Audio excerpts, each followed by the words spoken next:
হয়। এই দুঃখ, কষ্ট, বিপদ আমাদের কোমরকে সোজা করে, আমাদের পায়ের মাটিকে শক্ত করে। চিল্লায় বলেন ঠিক কিনা?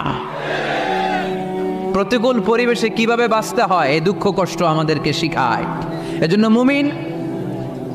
মুমিন বান্দার বৈশিষ্ট্য হচ্ছে দুঃখ কষ্ট বেদনা জ্বালা এগুলোতে সে আপসেট হয় না, সে হাল ছেড়ে দেয় না, সে ভরসা রাখে একজনের উপর। চিল্লায় বলতে হবে তিনি কে?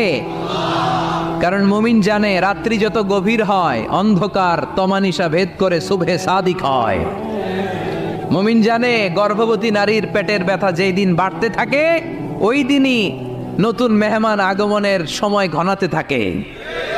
মুমিন জানে তার জীবনে দুঃখ কষ্ট বিপদ যত বাড়তে থাকে সুখের দিন কাছে আসতে থাকে। এজন্য মুমিনের হারাবার কিছু নেই। ইন্না মাআল উসরি ইউসরা, ইন্না মাআল উসরি ইউসরা। নবী হে, কষ্টের পরেই আছে আনন্দ। দুঃখ